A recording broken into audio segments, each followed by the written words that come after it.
Quiero hablarles acerca del anticristo brevemente. Estamos en una serie de mensajes acerca del fin de los últimos tiempos. La Biblia en Apocalipsis dice, bienaventurado, que hay una bendición especial para el que lee la profecía del Apocalipsis a la iglesia. Y hay una bendición especial para el que la escucha y la obedece.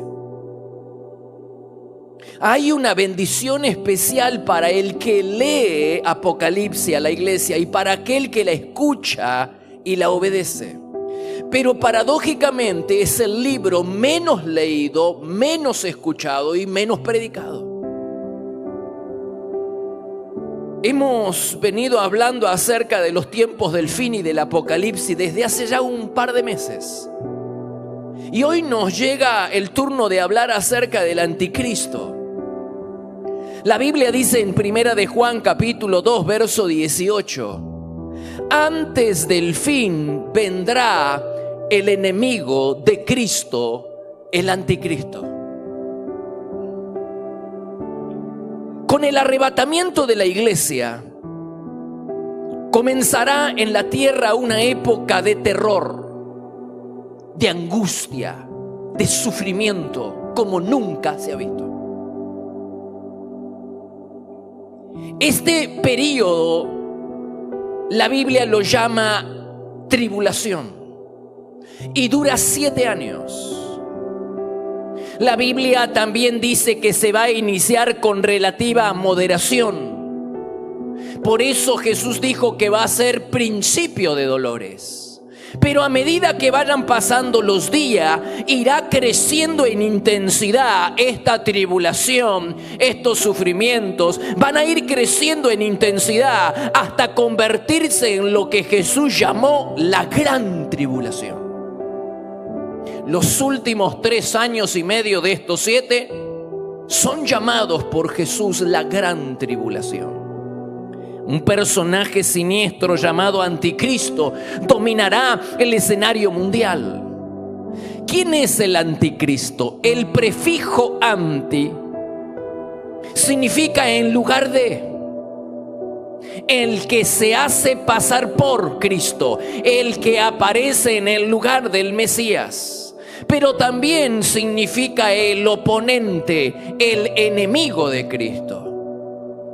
Al principio de su carrera, este hombre nefasto se hará pasar por el verdadero Cristo. Los judíos lo van a recibir como el Mesías. Se va a sentar en el templo reconstruido en Jerusalén y va a exigir honores divinos. Pero después ya va a dejar de imitar y de hacerse pasar en lugar de Cristo, y entonces abiertamente se va a sacar el disfraz, la careta, y los últimos 3 años y medio se manifestará en su verdadero carácter del oponente, del enemigo de Cristo. La Biblia describe el carácter siniestro, desolador, blasfemo, indecente, dictatorial, arbitrario y sanguinario del anticristo. No habrá forma de mal que le sea extraño. Por eso Daniel lo llama el cuerno pequeño en Daniel 7:8. También lo llama en 8:23 altivo de rostro y entendido en enigmas. En Daniel 9:27 lo llama el desolador y el despreciable en Daniel 11:21. Este hombre tendrá una doble naturaleza, porque será un hombre, pero con eso también será más que un hombre. Será el hijo del diablo, la encarnación misma de Satanás. Pablo lo desenmascara en 2 Tesalonicenses capítulo 2, verso 3, dice que va a ser hombre de pecado. La primera naturaleza, hombre, pero también va a ser hijo, hijo de perdición, hijo del diablo. Va a ser hombre, pero va a ser la encarnación misma de Satanás. Juan en Apocalipsis lo llamó más de 30 veces la bestia. La bestia. Dice Apocalipsis capítulo 13, verso 1. vi salir del mar a una bestia, el anticristo. El dragón, que es Satanás, le dio a la bestia su poder y se le permitió decir palabras para insultar a Dios durante 42 meses, es decir, 3 años y medio. Este hombre, el nombre de bestia, enfatiza el carácter feroz y brutal que va a tener el anticristo. Como dictador no va a respetar derechos humanos. Se va a burlar de la justicia, cometiendo toda clase de atrocidades, atropellos. Además, contrasta con el verdadero Cordero, el Hijo de Dios, el Salvador de los pecadores. El Cordero con la bestia. El Cordero es el Salvador de los pecadores, el Hijo de Dios, pero la bestia es el perseguidor de los santos, el ejecutor de los santos. El Cordero y la bestia. El contraste marcado entre el Hijo de Dios y el hijo de perdición. En el Salmo 5:6 se lo llama el sanguinario y engañador. En Daniel 8:23 dice del anticristo: cuando el pecado llegue al colmo de su maldad, subirá al poder un rey brutal, un maestro de la intriga. Provocará una tremenda destrucción y arrasará al pueblo santo. Será un maestro del engaño y se volverá arrogante. Hasta entrará en batalla con el príncipe de príncipes, pero será quebrantado por este. Cuando la Biblia habla de arrasará al pueblo santo, se está refiriendo a los santos de la tribulación, pues la iglesia ya habrá sido arrebatada al cielo. Pero a raíz del arrebatamiento de la iglesia, muchas personas van a empezar a creer en Dios, se van a convertir. Y esos santos van a ser perseguidos por el anticristo. Más vale que no estemos, que nos aseguremos nuestro boleto y nuestro pase al cielo cuando el Señor venga a buscar a su iglesia, porque te aseguro que va a ser un tiempo, una época de terror, de angustia, de sufrimiento. Caer en las manos del anticristo. ¿Qué diferencia encontramos entre Cristo y el anticristo? El anticristo es el hijo de perdición, mientras que Jesucristo es el Hijo de Dios. Uno baja del cielo. La Biblia dice que Jesús bajó del cielo, pero la Biblia dice del anticristo que sube del abismo.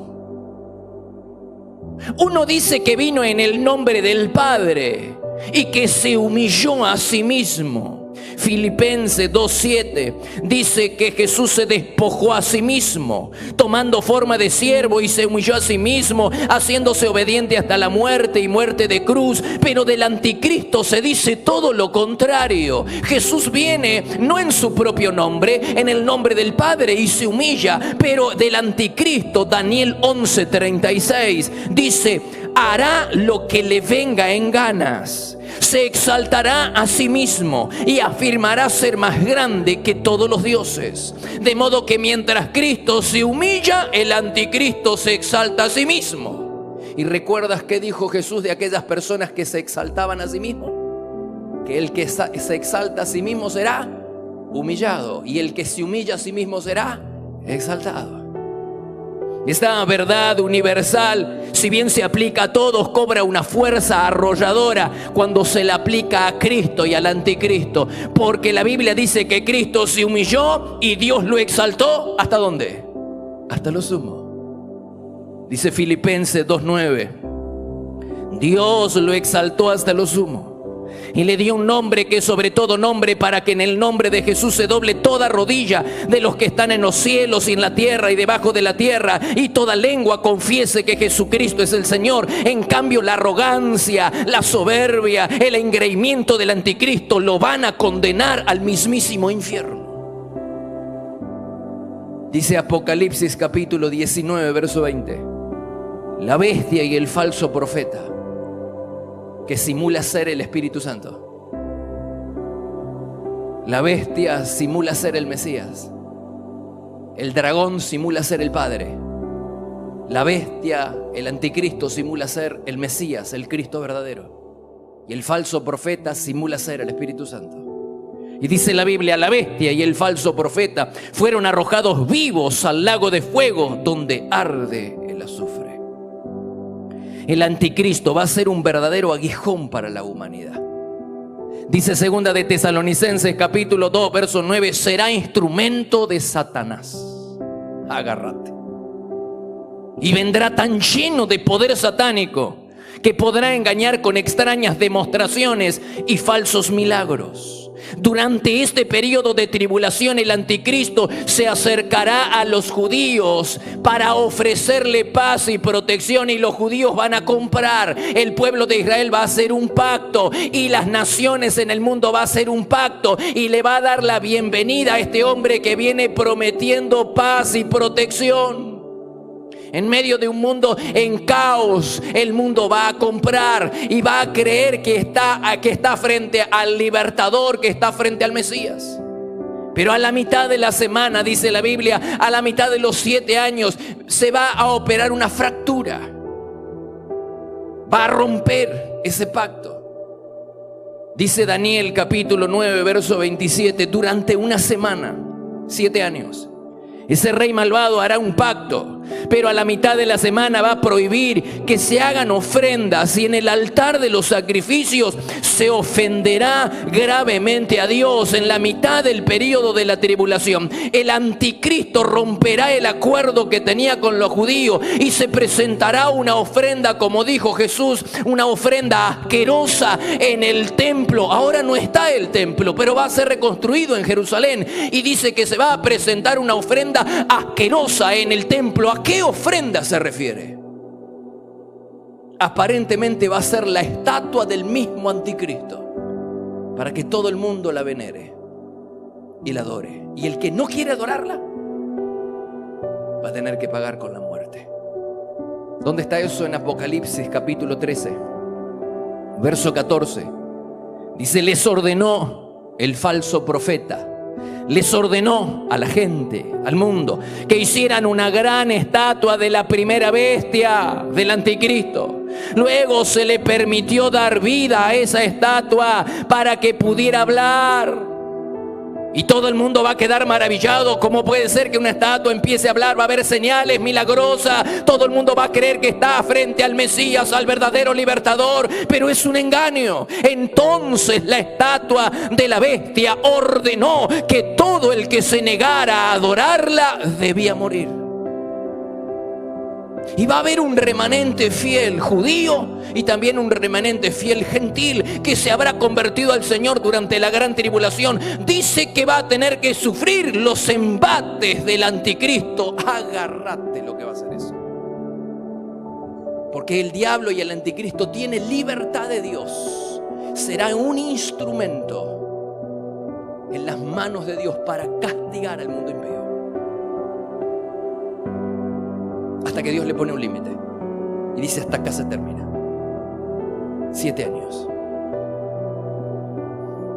El anticristo va a ser un genio intelectual, muy bien dotado intelectualmente, porque imita a Cristo, de quien la Biblia dice en Colosenses capítulo 2 verso 3, en quien están escondidos todos los tesoros de la sabiduría y del conocimiento. ¿Y cómo sé que va a ser un genio intelectual? Porque Daniel 8:23 dice que va a ser un rey altivo de rostro y entendido en enigmas. Lo que es difícil para el mundo, él lo va a hacer fácil. Él lo va a descifrar. Muy inteligente. Además, en Ezequiel 28:13 dice de él, tú eres más sabio que Daniel y no hay secreto que te sea oculto. Va a ser muy inteligente. Además va a ser un genio de la oratoria. Wow, va a utilizar las palabras para manipular y engañar. La Biblia dice en Daniel 7:20 que él decía grandes cosas. Y en esto va a tratar de imitar a Jesús, de quien las personas, la Biblia dice que las personas estaban maravilladas de las palabras de gracia que salían de su boca. Lucas 4:22. Además va a ser un genio comercial. Nadie va a hacer negocios como él. Dice Ezequiel 28:4: con tu sabiduría y con tu prudencia has acumulado riquezas, y a causa de tus riquezas se ha enaltecido tu corazón. Va a ser un genio militar, nadie le podrá resistir. Por eso Apocalipsis 6:2 dice: él saldrá para vencer y vencerá. El anticristo va a barrer con todo lo que se le oponga, de modo que el mundo exclamará: ¿quién es como la bestia? Apocalipsis 13:4. ¿Quién es como la bestia y quién es capaz de hacer guerra contra él? Nadie va a poder hacerle frente. Además va a ser un genio religioso. Se va a proclamar Dios exigiendo honores divinos. Segunda de Tesalonicenses 2:4 dice: se sienta en el templo de Dios como Dios, haciéndose pasar por Dios. Y el gran engaño del anticristo va a ser que va a resucitar. Después de haber sido muerto a espada, la Biblia dice que el dragón lo va a resucitar. El padre del hijo de perdición, Satanás mismo, dice que lo va a resucitar. Es una parodia, es una imitación. De la misma manera que Dios el Padre resucitó a Jesucristo, su Hijo, el padre del hijo de perdición, el diablo, va a resucitar a su propio hijo, el anticristo, para que todo el mundo quede maravillado y le rinda adoración. ¿Dónde está eso? Eso está en Apocalipsis capítulo 13, versículo 8. Dice: y lo adoraron todos los moradores de la tierra cuyos nombres no estaban escritos en el libro de la vida. Y después tenemos Apocalipsis 17:8. Dice: la bestia que viste estuvo viva alguna vez, pero ya no. Ahora no está viva, está muerta, pero está por vivir, está por salir del abismo. La gente que vive en la tierra cuyos nombres nunca han estado escritos en el libro de la vida se asombrarán cuando vean a la bestia, porque estuvo viva, pero ahora no está viva, pero vendrá de nuevo, va a resucitar, y todo el mundo va a quedar asombrado y va a rendirle adoración.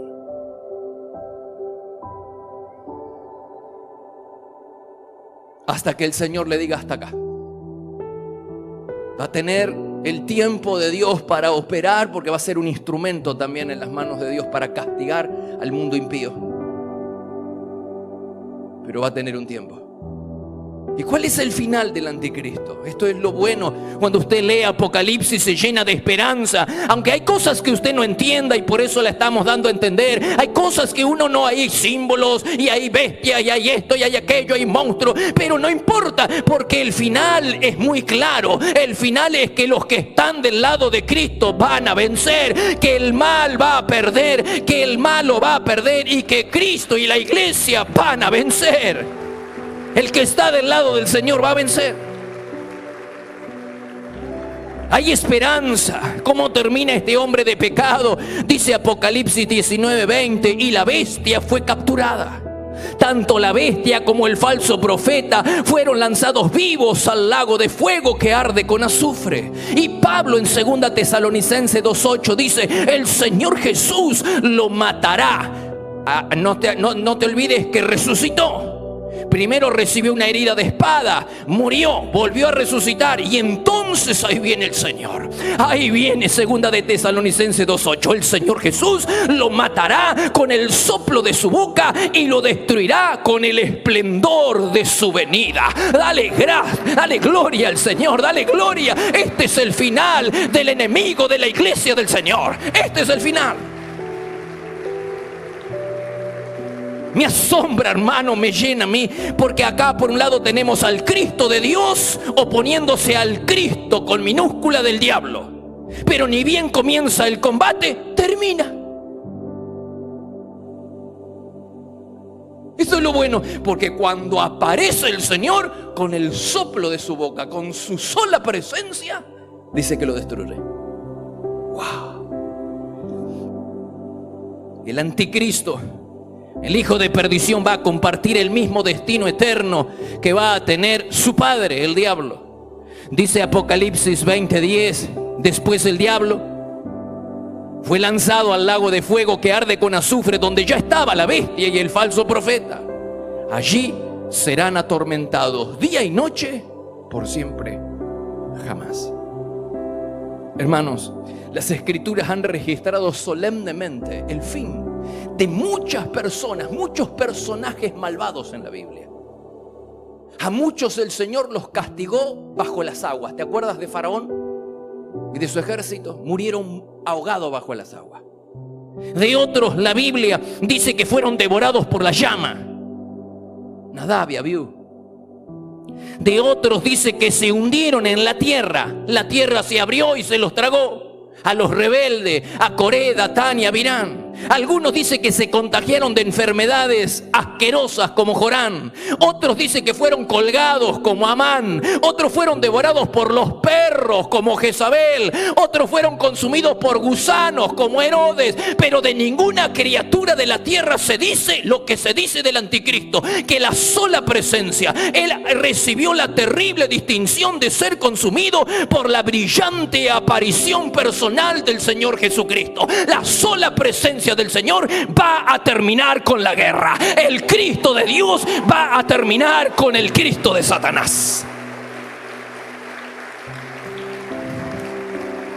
Ese es nuestro Dios, tan grande y poderoso que su sola presencia arrasa con todo. No hay enemigo, por más que sea el anticristo, el hijo del diablo, que pueda resistir a nuestro Señor Jesucristo. Por eso es tan hermoso, tanta esperanza te da el Apocalipsis. Porque vos decís, la guerra, esto ya sabés cuál es el final. Tenemos que aguantar, hermanos, tenemos que soportar un poquito con paciencia, confiando en el Señor, pues la guerra ya la tenemos vencida. Es probable que perdamos alguna que otra batalla, pero la guerra está de nuestro lado. La iglesia del Señor va a salir triunfante. Vamos, iglesia, dale gloria a Dios. La iglesia del Señor va a salir triunfante. Quiero terminar. Mire, el anticristo todavía no fue revelado, pero el espíritu del anticristo ya está con nosotros. ¿Quién lo dice? Juan, el apóstol Juan. Primera de Juan, capítulo 4, verso 3. Dice, el espíritu del anticristo ya está aquí. ¿Y cómo lo identificamos? Toda persona que rechaza a Cristo y que rechaza y se resiste al señorío de Jesucristo tiene el espíritu del anticristo. Toda persona que rechaza a Cristo y rechaza el señorío de Jesucristo tiene el espíritu del anticristo. Jesús dijo en Mateo 12:30, el que no es conmigo, contra mí es, y el que conmigo no recoge, desparrama. ¿De qué otra manera vemos el espíritu del anticristo obrar en la creciente ola de maldad que nos rodea? Sabemos que el espíritu del anticristo está operando. Se nos empuja, hermanos, se nos empuja de todas las direcciones a pecar y a deshonrar a Dios. El relajo de las relaciones sexuales prematrimoniales, la glorificación del adulterio, la legislación que favorece el aborto, legalizando el asesinato en masa, el genocidio de miles de bebés a quienes criminalmente se les niega el derecho de nacer. El espíritu del anticristo se manifiesta también en la creciente ola de violencia y en la incontrolable carrera armamentista. El hombre está atrapado en su propia red. Entonces muy pronto va a aparecer un hombre que va a traer promesa de paz y protección para las naciones, para la frontera. Y el mundo va a comprar, no solo Israel, sino que el mundo le dará la bienvenida a este hombre, porque este hombre viene ofreciendo paz. Paradójicamente, la paz que todo el mundo quiere y que no puede encontrar en las cosas. Este hombre va a venir ofreciendo paz. Y acá radica la gran diferencia entre el Cristo de Dios y el Cristo del diablo. Entre el Cristo de Dios con mayúscula y el Cristo con minúscula del diablo, el anticristo. Porque este hombre, el Cristo, el anticristo, ofrece una paz que no tiene. En cambio, la Biblia dice del Cristo, el Hijo de Dios, en Isaías capítulo 9, verso 6, que es el príncipe de paz. La Biblia dice en Juan capítulo 14, verso 27, que Jesús les dijo a sus discípulos y a través de ellos a todo el mundo: les dejo la paz, es mi propia paz la que les doy. Es decir, tenemos al anticristo, al Cristo con minúscula, al hijo de perdición, al hijo del diablo, prometiendo una paz que no tiene, y tenemos al Hijo de Dios, que Él tiene una paz que el mundo está rechazando. Solo en Jesucristo nosotros podemos obtener la verdadera paz que estamos necesitando. Hermano, no son las cosas, no son los bienes, no son las personas, no son las relaciones, no es el crucero, no es el avión, no es un fin de semana, no es rendirse un fin de semana en los brazos de una persona equivocada. Es Jesucristo el único que te puede dar la paz. La paz solamente viene de Dios, hermano. Solamente Él puede darte la paz que estás buscando.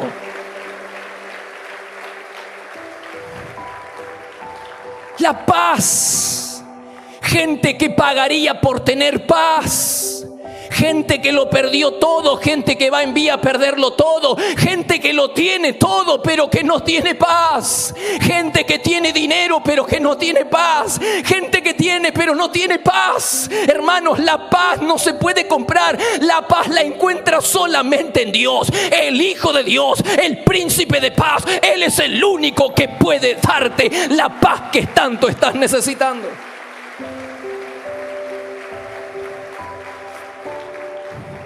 Se nos ofrece paz, la paz con Dios. ¿Sabe lo que es hacer las paces con Dios? Tener paz con Dios. Saber que ya no estamos en este estado de beligerancia, en pie de guerra con el Señor, sino que ahora estamos en paz con Dios. ¿Cómo se logra eso? Rindiendo las armas del orgullo, de la vanidad, arrepintiéndonos de nuestros pecados, aceptando el señorío de Jesucristo en nuestra vida, confesándolo como Señor y Salvador. Entonces tienes la paz con Dios. Y cuando tienes paz con Dios, la paz de Dios viene derechita a tu corazón. Y eso es incomparable. Ustedes que me están escuchando, personas que vienen por primera vez, personas que están llegando, es incomparable, hermano. Tener la paz de Dios en el corazón no se compara a nada. Solamente en Dios vas a encontrar eso. Pero el mundo, el espíritu del anticristo nos dice que podemos encontrar la paz acá, y que podemos encontrar la paz acá, y que podemos encontrar la paz en los bienes, en las posesiones. Hay que tener mucho cuidado en este tiempo donde los políticos golpean nuestra casa para prometernos cosas. Y entonces nos hacen creer que si cambiamos acá y allá, y si es este el gobernador y si es este el presidente, entonces vamos a tener paz. Hermanos queridos, la paz no la puede dar una persona, la paz no la puede dar un gobierno, la paz no la puede dar nadie más que el Señor Jesucristo. No cometamos el error que cometieron muchos. Vayamos directo a la fuente de la paz, que es el Señor Jesucristo. No perdamos más tiempo. Jesucristo está ofreciendo paz hoy al mundo, y todas aquellas personas que abren su corazón y reconocen a Jesucristo como el Señor y Salvador de su vida, entonces el Señor les dará de su paz. La paz de Dios dice: les dejo mi paz les dejo.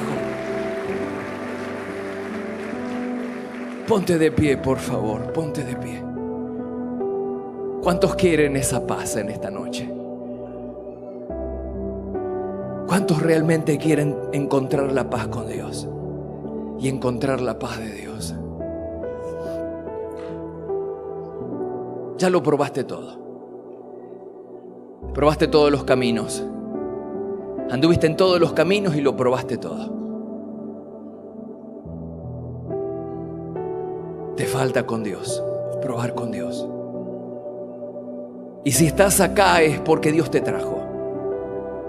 Y si estás en esta noche acá es porque Dios te está hablando. ¿Por qué caer en las manos de la desgracia cuando podemos caer en las manos de la bendición? ¿Por qué dilatar aquello que puedes tener hoy mismo? ¿Por qué postergar aquello que puedes tener hoy mismo? ¿Y cuánto tengo que pagar, pastor? No es cuestión de pagar. Esa paz que el Señor ofrece Es una paz que Él consiguió en la cruz para nosotros. Para usted y para mí esa paz hoy es gratis. Pero alguien pagó por nosotros. Alguien pagó por nosotros. Y ese alguien es Jesús. Así que mire, voltee hacia la cruz. Mire al crucificado. Abrácese a Él. Dele gracias a Él. Y por fe reciba la bendición que Él consiguió en la cruz para usted. Él consiguió la paz pagando el precio de rescate por nuestro pecado. Y ahora nos la ofrece. Ofrece la paz para que nosotros podamos tener paz con Dios y la paz de Dios en nuestros corazones. Diga: Señor Jesús. Diga conmigo: Señor Jesús, abro mi corazón y te recibo como Señor y Salvador de mi vida. Depongo las armas, me rindo las armas del orgullo, de la autosuficiencia y de la soberbia, y declaro que estoy necesitado de ti. Así que ahora recibo tu perdón, el perdón de todos mis pecados. Recibo la paz de Dios. Ahora, Señor, recibo la vida eterna y recibo el Espíritu Santo. Creo, diga creo en lo que Jesús hizo en la cruz. Creo el sacrificio que Él hizo por mí en la cruz. Así que yo ahora recibo la paz que Dios promete. Lo recibo por fe en mi corazón, en el nombre de Jesús.